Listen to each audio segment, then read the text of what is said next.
Assalamualaikum warahmatullahi wabarakatuh. Al-Fatihah.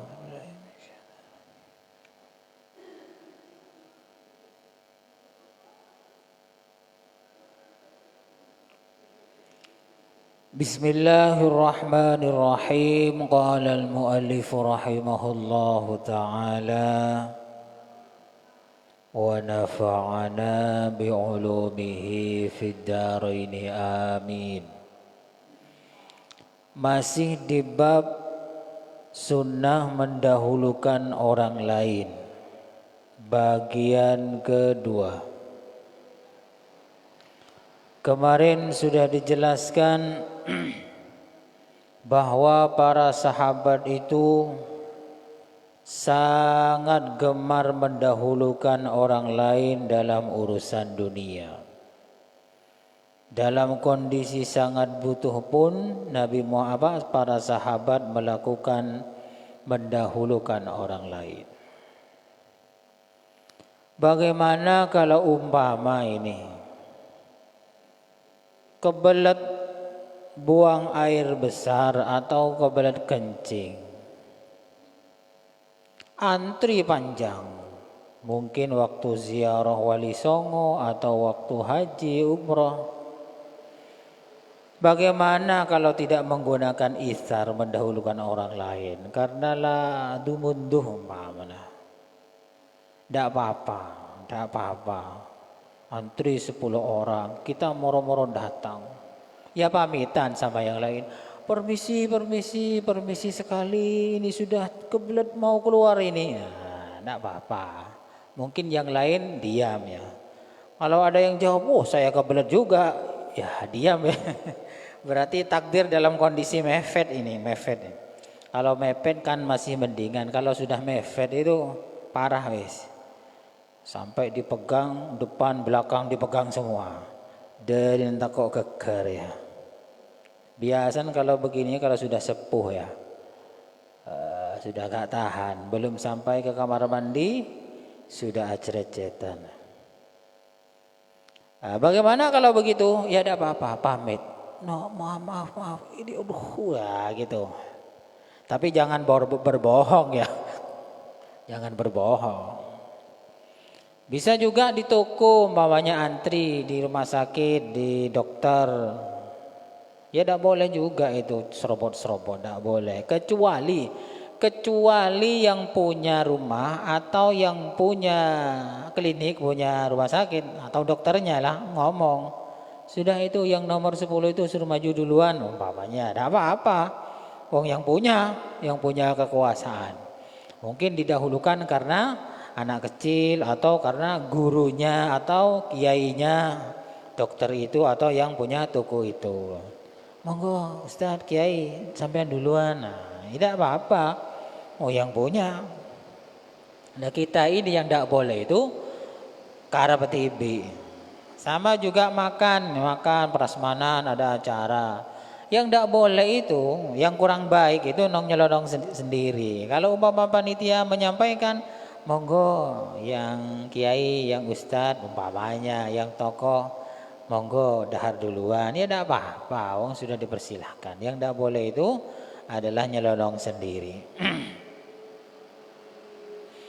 Sekarang hadis yang pertama, wa an Abi Hurairah radhiyallahu anhu. Qala jaa rajulun ila Nabi sallallahu alaihi wasallam faqala inni majhudun. Nih perhatikan baik-baik, ceritanya agak panjang biar kita ini mengerti betul tentang akhlak yang diajarkan oleh Nabi Muhammad sallallahu alaihi wasallam. Ada seorang laki-laki datang kepada Nabi dan mengatakan, ini majhudun, saya sangat butuh sekali.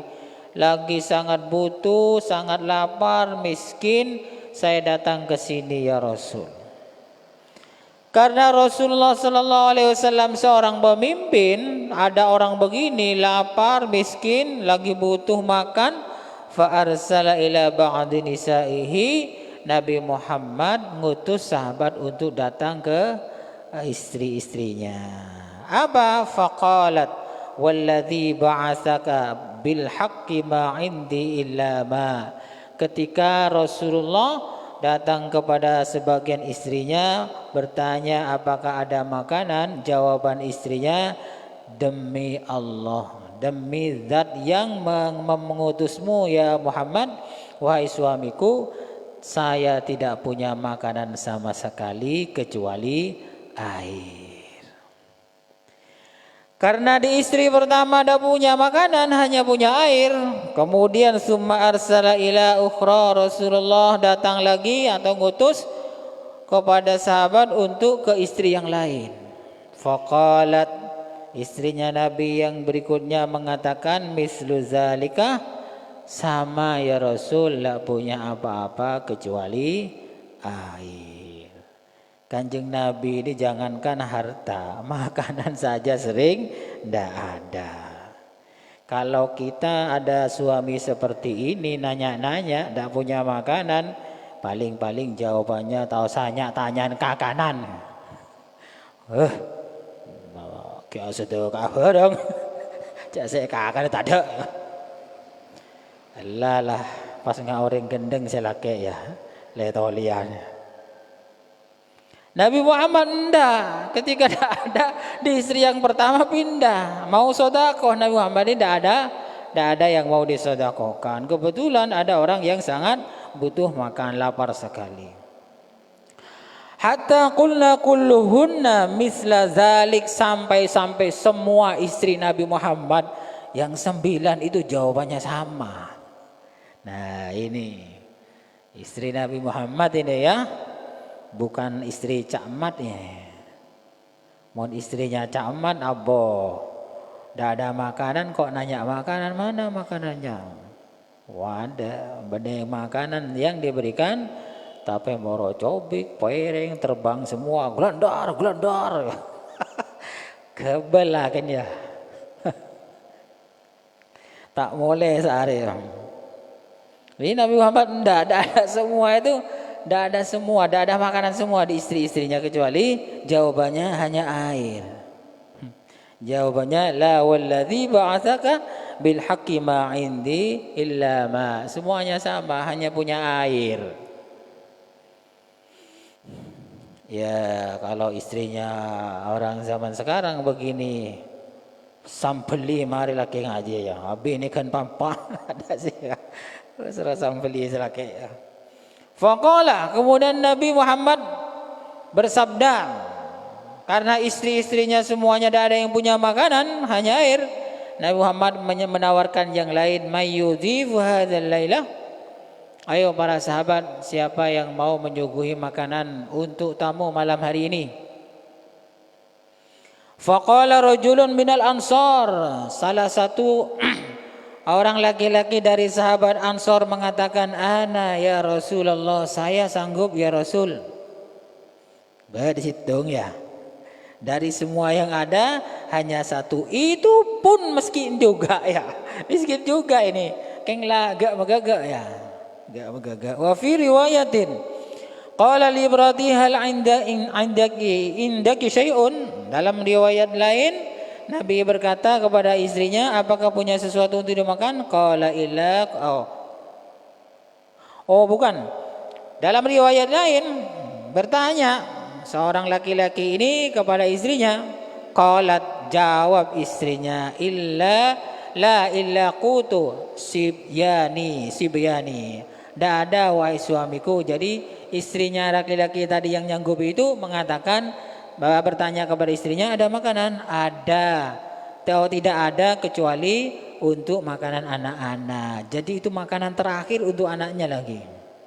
Gak ya tadi ya, saya sanggup. Ternyata setelah tanya sama istrinya juga tidak punya makanan kecuali untuk diberikan kepada anak-anaknya. Akhirnya bagaimana?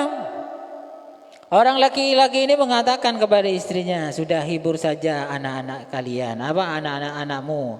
Hibur. Wa idza aradul asya'a fanawwimihim. Kalau mau makan malam, tidurkan saja. Berarti gimana? Orang laki-laki ini sebenarnya miskin juga ya. Ini kan bab ithar, mendahulukan orang lain yang lagi membutuhkan. Anu dek, kalau anak-anak lapar suruh main dulu. Kalau mau makan tidurkan saja wis, begitu. Ini luar biasa ini. Perhatikan akhir dari hadis ini. Wa idza dakhala daifuna fatfi as-sirajah. Gini dek, nanti kalau sudah disediakan makanannya, apabila tamu kita sudah datang, matikan lampunya. Suruh matiin. Wa arihi anna nakul, dan tunjukkan kepada tamu kita itu bahwa kita makan juga, sudah makan. Padahal lapar juga ini ya. Lapar juga ini, hanya ingin menghormati, memberi mendahulukan orang miskin yang sangat lapar tadi. Jadi pesannya bagus, Dek. Kalau anaknya mau makan, diajak main dulu. Kalau tetap mau makan malam, tidurkan. Dan nanti, Dek, kalau tamunya sudah datang, matikan lampunya. Tampakkan kepada tamu bahwa kita sudah makan, padahal belum makan. Akhirnya makan wis, tamunya sampai kenyang. Falamma asbahah, ini perhatikan baik-baik ya. Jadi ibadah itu bukan sujud saja yang luar biasa ya. Wiritan sampai beribu-ribu, enggak, bukan itu aja. Ini setelah pagi-pagi, falamma asbaha ghada ala nabi sallallahu alaihi wasallam, setelah pagi-pagi orang ini datang kepada Nabi. Apa kata Nabi? Faqala laqad ajiba Allahu min sani'ikuma bidaifikuma al-lailah, muttafaqun alaih. Allah Ta'ala itu kagum ya. Nah, ini Allah Ta'ala yang kagum ini. Ada yang mengartikan Allah Ta'ala sangat ridho sekali terhadap pelayanan kamu, terhadap tamu kamu yang tadi malam. Jadi begini, di padahal berapa makanan, sekecil makan apa sedikit sekali mungkin sepiringnya. Cuman itu membuat Allah Ta'ala kagum, membuat Allah Ta'ala ridho sekali. Kalau berangkat dari hadis ini, membangun masjid, membangun apa gitu yang megah mewah, itu masih di bawahnya ibadah yang seperti ini. Memberikan kebutuhan orang lain, memenuhi kebutuhan orang lain yang sedang mendesak. Apalagi seperti ini, kita butuh untuk diri kita sendiri, ternyata diberikan kepada orang lain. Ini luar biasa. Yang tidak kuat ibadah ya, pakai ini aja. Tahajud tidak kuat ya, ketedum, duha repot ngarek kembangan. Ini pakai. Cari orang-orang yang butuh-butuh itu. Kalau memang mampu, bantu. Kamu butuh apa hari ini? Begitu. Nah, kalau malas untuk tahajud, kalau dipakai semua ya bagus juga. Kadang kita itu ketika sudah sering tahajud, sering puasa, sering duha, itu sudah merasa lebih baik. Enggak juga ya. Enggak juga ya. Merasa sudah lebih baik, tapi cerai ya. Nah, ada ya. Itu kan kita ego hanya untuk kepentingan diri sendiri. Ketika orang lain butuh, kita alasan macam-macam. Jangan ibadah itu jangan hanya fokus pada sholat. Ini saja bisa dipakai kalau mampu. Kalau tidak mampu ya semampunya yang lain. Hadis muttafaqun alaih. Mudah-mudahan bermanfaat. Cukup sekian dulu, kurang lebihnya saya mohon maaf. Wallahu a'lam bishawab. Al-Fatihah. Assalamualaikum warahmatullahi wabarakatuh.